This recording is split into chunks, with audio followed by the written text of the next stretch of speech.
Howdy do, folks. It is I, Goober, your handy-dandy guide to all things Fallout and about. On today's episode, what's the meaning of this interruption? Wait a minute. You're a Deathclaw. It appears you guys can handle it from here. Here's your host, RKslade. Hey, what's up, folks? My name is Russ, also known as RKslade, coming at you with another episode of Fallout and About. I hope you're doing well wherever you might be today, whether it's exploring the Commonwealth, hunting for mirelurks, or just hanging out in your bomb-proof vault with your collection of Unstoppables comics. In today's episode, we're going to be talking a lot about the Sheepsquatch. We'll join Mister Slade and Goober as they investigate an old Sheepsquatch encounter near Berkeley Springs. We'll also dive into some community questions about old Sheepy himself and the origins of Nuka-Cola. Well, good day, sir. Have you seen this old Cryptid Hunter monthly? It comes to us in a fairly good condition all the way from October of 2077, which makes it over a quarter of a century old. It begins, it's time to spring into a new season of cryptid hunting. Rain or shine, our vigilant readers continue to report new sightings and insights. For this month's special edition newsletter, we're delighted to share a few reader submissions that caught our eye. Ode to Mothman. Okay, Goober, skip through to the good stuff. I don't believe in all that crazy cult stuff, even if there are some giant mutated moths flying around up by the Landview Lighthouse. Got anything good to report? All of this cryptid nonsense is just a waste of time. You know what they say about cryptids, Goober? Well, what might that be, sir? Oh, you know, cryptids are just creatures that people think exist, but nobody's really been able to confirm that they actually do exist. You ever seen a Mothman, Goob? Well, no, sir. No, I haven't. But one must not discount the unexplained.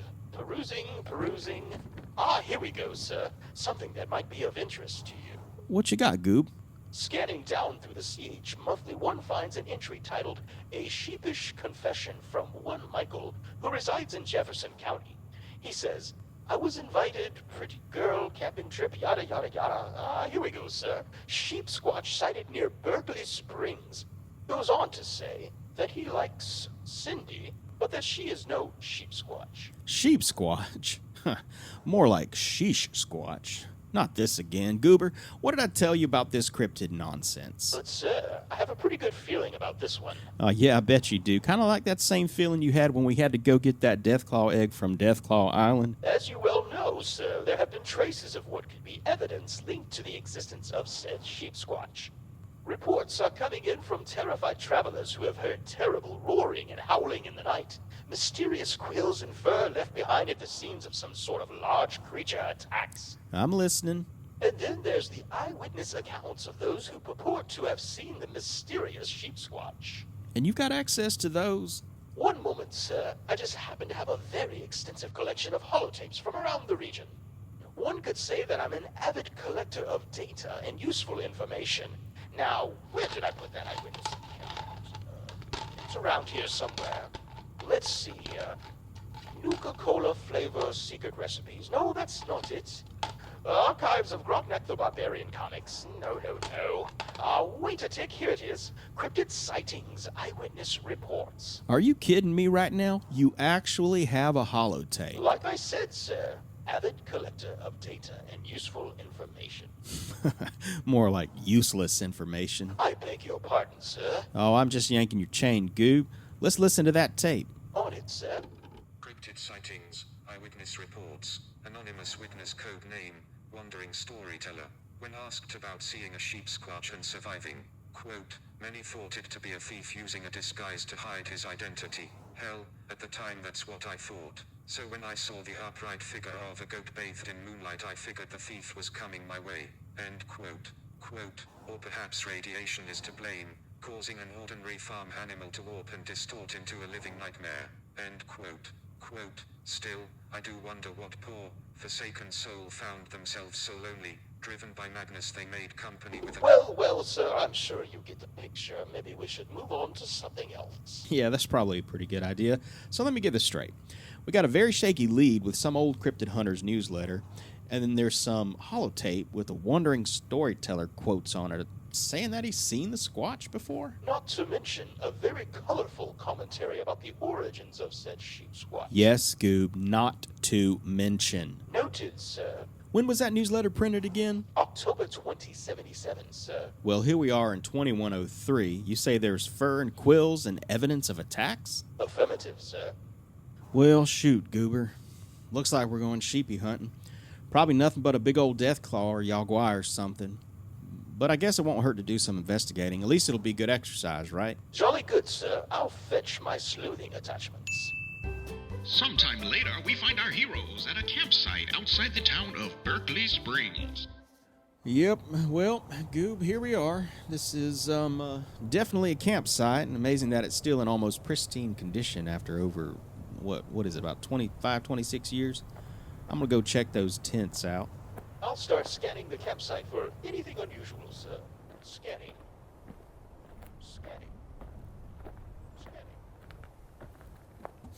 What do we have here? Looks like a diary of some sort. Let's see, we've got entries in September of 77, a few in October. Looks like a college student, frustrated with her pops, boring classes, blah, blah, blah. Wait a minute, we might have something here. Let's see. New guy in class. Ooh, now it's getting juicy. See here in this entry from 10/4/77, she says she wants to go camping with a guy named Michael. Looks like she just wants to tick off her pops. Blah, blah, blah. This girl is crazy, so she makes a bet with her friend Bridget, who doesn't believe she can make out with Michael. She says right here that she's going to be recording her efforts for good use. Over here, sir. You're going to want to see this. What's up, Goob? What you got? Oh dear. Unfortunately, it looks like the remains of a female, and she's impaled by what appears to be the quills of a Sheepsquatch. Well, I reckon it does. I guess she's our girl. What's that over there on that bench, Goober? Just a tick, sir. It appears to be a holotape recording. Shall I play it? Yeah, go ahead and play it, Goob. Wow, it's a really nice night, isn't it? The stars are so beautiful here. Not like at home. Yeah, definitely. It's good to be out here. Lots of stuff you can't find in the suburbs.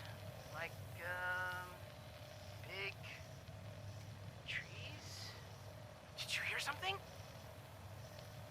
What? No. Stop trying to scare me. You're so silly, Michael. Got really cold outside. And I'm only wearing this flimsy sundress. Why'd you wear something so thin to a camping trip? Well, Michael, I was hoping you would, Ho-ho-ho! Ah, there's the beastie!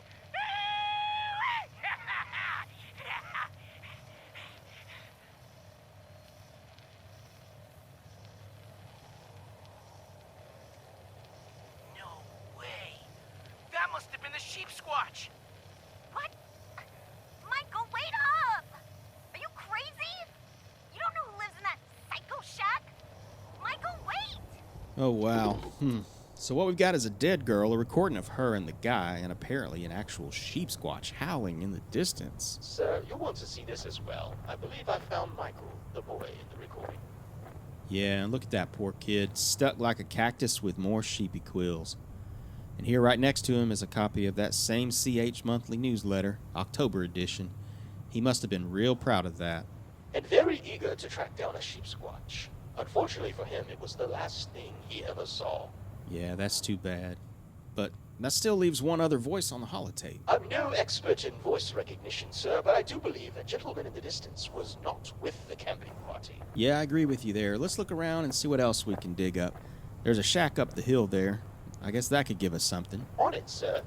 As night begins to fall, our fearless heroes search the shack for any clues that might help them conclude their investigation. We find Mister Slade standing over the lifeless corpse of an impaled Brahmin. Huh. Well, what do you know? More quills. Stuck right here in this poor old cow. Goober, are you finding anything inside there? Well, clearly we're in some sort of rustic abattoir. A butcher's shack, if you will. What do we have here? Another holotape. Shall I play it, sir? Yeah, Goob, let her rip. On it, sir. I smell new meat. Warm blood.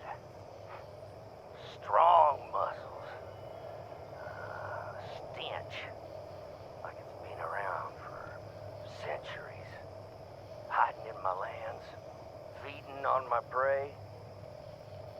Well, not anymore, it don't. I've got the creature scent. And it's near tonight. Oh, some dumb kids lit a campfire down the hill. But I won't let it ruin my hunt. I'll take care of them. Won't I, little beastie? Then you can come on by and let me have a taste of you. Wow, so there's a third voice from the other holotape. What do we know about him? Well, it appears from this recording that he's a bit on the loopy side, sir. And I suggest that we keep our eyes peeled, sir. That ramen outside isn't a skeleton. Well, I guess you're right. It's not a skeleton. It looks like it's been freshly killed. Correct, sir. Freshly killed. Freshly killed. Wait a minute. That doesn't make any sense. That attack on those kids happened, what, 25, 26 years ago, right? Something doesn't add up here. Ah, sir. It is getting rather late. Your stomach is rumbling. Shall I cook us up some ribeye? Goober, that wasn't my stomach. Wait, what do you mean it wasn't your stomach? Shh, Goober. Something's out there. Out where, sir? Behind those trees. Steady now, Goob. Steady. Don't make any sudden movements. Oh boy, that thing stinks. Oh dear, sir. Goob, no! Run for your life, Goob. sir. Oh, what I did would you run do? also, but I don't have any legs. away, Goob. Save yourself. It's every Mr. Ford himself. Go, Goob, go!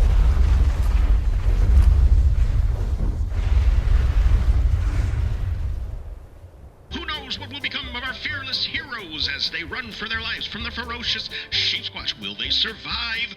Will they make it home? Who knows? Well, technically we know, we wrote the script, but that's besides the point. Tune in next week to find... Well, actually, just keep listening to this episode because there's more to come. Fallout and About with RKslade. So I had a bunch of fun making that little mini episode, which was inspired by the Fallout 76 in-game miscellaneous quest called A Perfect Getaway. It's a fun little diversion that introduces us to a few characters who have long gone, mainly Toxic Larry, the crazed hunter, Michael Turner, the adventure-seeking college student, and his classmate Cindy Holloway, the bored yet unsuccessful temptress. The Sheepsquatch was introduced into Fallout 76 with the Wild Appalachia update back in April of 2019. The in-game version is a hulking and terrifying creature. It's a high-level baddie that is similar to the Deathclaw in combat. It uses its powerful hooves and stomp attack to disorient and stun its prey. But don't be fooled, it's not only a brawler, it can hit you at range as well. The Sheepsquatch, or Sheepy, as I like to call it, can fire its pointy quills for impact and area of effect damage. This beast is not one to take lightly, as it can withstand a lot of damage and deal out its own fair share. In the 22nd century wastelands of Appalachia, the Sheepsquatch stands about 10 feet tall and looks kind of like a skeletal ram or something, but with lots of muscles. If you've ever heard a Sheepsquatch howl in game, you know it's a sound that will send shivers down your spine. It still gives me the willies, even though I'm fairly high level on my main character. There are several ways to encounter this big old baddie in game. You can find them spawning at specific locations around Appalachia. We won't cover them here because part of the fun of playing Fallout is discovering these types of things for yourself and running across these things in the wild. Some of my earliest encounters with the Sheepy were pretty hairy, or should I say, woolly.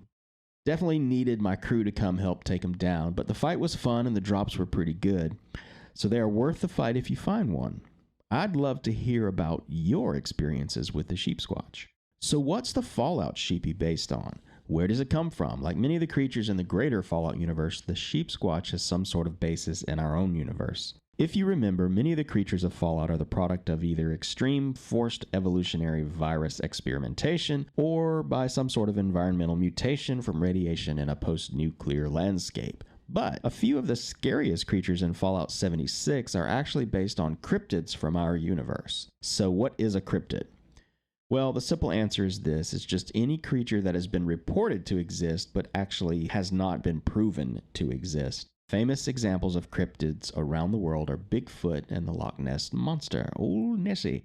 Appalachia actually has a few of these cryptids that exist in our universe. There's the Mothman, the Wendigo, the Flatwoods Monster, and of course, the subject of today's episode, the Sheepsquatch. So the in-game Sheepsquatch is based on a mysterious cryptid from our own universe. In the hills of West Virginia, the creature is also known as the White Thing. It's a big woolly-haired cryptid that has been sighted several times, with most of the sightings happening in the 1990s. Whether or not it actually exists is still up in the air because, like all cryptids, by definition, it hasn't been proven to exist. But that doesn't mean it doesn't exist in the Fallout universe. If you look closely at the Sheepsquatch, you'll see that it has the eyes of a sheep or a goat with those typical rectangular pupils. And something else that might give away its mysterious origin is the livestock tag on its ear. There was a lot of chatter on Reddit when this cryptid was initially introduced in the game. You guys know the Reddit community has a keen eye for details, and as you know, Bethesda has a knack for including tiny details all over the game. Some are important, some are Easter eggs, some might be mistakes, and still others could mean absolutely nothing. I wasn't able to find a specific connection past the fact that the very letters and numbers on the ear tag in the game can also be found on an ear tagged sheep in a stock photo. The letters and numbers are exactly the same. So either there's some fun inside joke with the developers or it was just a rookie design mistake. Either way, it's a fun little design that makes the game interesting. But that does bring up the question, if we had to speculate where the Sheepsquatch came from in the Fallout universe, what would we say? We know from Toxic Larry's holotape that it appears to have existed before the Great War, so we can rule out nuclear radiation directly creating the sheepy. It might have been enhanced by radiation after the war, but it does seem to have existed pre-war. It is possible that, like the Deathclaw, it is the result of genetic manipulation and FEV experimentation. Some secret government agency or corporation made it in a lab somewhere. Maybe it escaped like the Grafton monster did. Maybe it was being transported from somewhere else when it got loose in the hills of Appalachia. Who knows? I like to think that our Sheepsquatch, also known as sheep number 0187123, was an actual sheep somewhere. Try to say that 10 times fast. Actual sheep somewhere. Just enjoying life on the pasture when it was taken, tragically lamnapped by some nefarious government organization who intended to create monsters of mass destruction. Instead of creating a beast that would follow their commands, they created our hulking Sheepsquatch, who finally had enough of the bullying and ate all its handlers, escaped by crashing through the containment facility's walls, and then vowed to harass any human being that ever crossed its path again. Or something like that. However the Sheepsquatch was created, wherever it comes from, it is definitely an interesting addition to the game. You know, there's probably a logical explanation of its origins. I just dug into what I could find online and just looked at a whole bunch of actual American folklore to find out where the Sheepsquatch came from. That's going to bring us to our next segment, which is our community questions segment. And I'll take questions from our community at large over on Facebook at facebook.com/RKslade Gaming. You can shoot me a message there, or you can shoot me a voice message over here on anchor.fm/RKslade. That will take you to the Fallout and About podcast hub, and on that page is a little button that you can click to send a message. Now, Goober is going to take us through our community questions segment, so take it away, Goober. As you wish, sir. Our first community question comes from Chris in West Virginia. She asks, I'd like to know where Sheepsquatch, the name, comes from. That is a great question, Chris, and one I had to dig into to find some real good information. To start with, though, the word Sheepsquatch is a mashup of two words, sheep and Sasquatch. Sasquatch, also known as Bigfoot, is probably the more famous cryptid that allegedly resides in the forest of the Pacific Northwest of Canada and the U.S. Now, that's the simple answer. It's just a made-up word combining two other existing words, but let's talk about it a little bit more. What does the word Sasquatch actually mean? The Canadian Encyclopedia says the word Sasquatch is believed to be an anglicization of the Salish word Saskats, meaning wild man or hairy man. J.W. Burns coined the term in the 1930s. Burns was an Indian agent assigned to the Chehalis Band, now known as the St'alis First Nation. The St'alis people claim a close bond with the Saskats and believe it has the ability to move between the physical and spiritual realm. So basically, whoever first decided to coin the phrase Sheepsquatch just matched it up with a commonly known cryptid that has been around, at least in folklore, for a long time. The earliest documented Sasquatch sighting was written about in an article in British Colonist from 1884. The first mention of Sheepsquatch comes to us in the form of the name The White Thing. It spooks its way into our hearts and into American folklore in the 1965 book The Telltale Lilac Bush and Other West Virginia Ghost Tales by Ruth Ann Music. Also available on Amazon if that sort of thing interests you. Let's go to our next question, Goober. Very well, sir. Our next question comes to us from Dave in Maryland. He asks, where did Nuka-Cola come from? I love this question, Dave, because I love Nuka-Cola. Such a good question. It's such a fun part of the Fallout universe. According to the World of Refreshment tour, which can be found in the Fallout 4 add-on called Nuka World, Nuka-Cola began its journey in the year 2042. A little parentheses here, the World of Refreshment is inspired by the world of Coca-Cola in Atlanta, which I've been to. It's an awesome museum about the history of Coke and even has an area where you can sample over 60 different flavors from all around the world. But back to Nuka-Cola. John Caleb Bradburton, a budding chemist, loved the idea of creating a soft drink that would provide energy, focus, and 120% of the recommended daily value of sugar.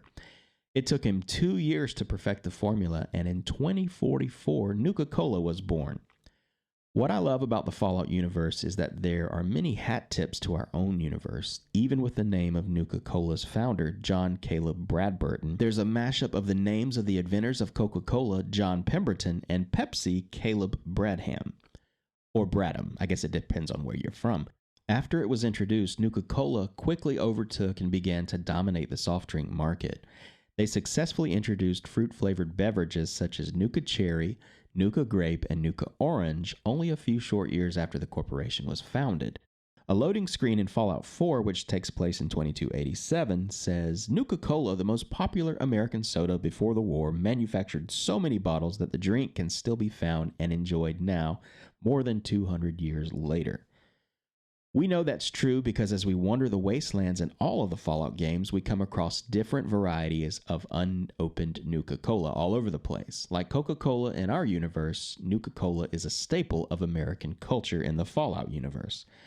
And if you've ever played any Fallout game, you know that the caps of Nuka-Cola bottles have become the most used currency in the aftermath of the Great War. And I find that so intriguing that society has changed so much that pre-war money, the money made out of cloth and paper, is just laying around all over the place and you use it to make other things with, but the actual in-world currency that has any value is actually bottle caps. I think that is so interesting.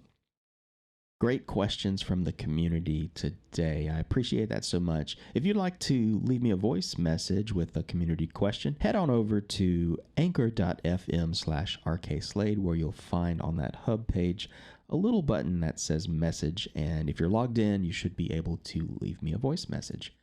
I do appreciate it. Well, that's about all the time we have for today's podcast. I hope you've enjoyed it. Be sure to listen to and support other gaming content creators. There's a whole bunch of other Fallout and Elder Scrolls podcasts out there that are great.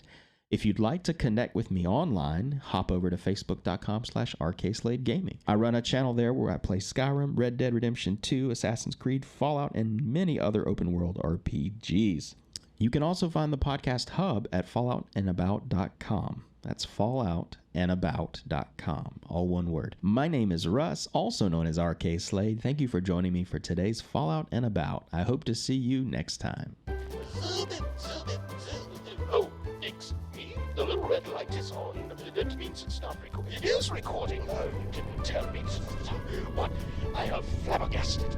A nuclear bomb right now?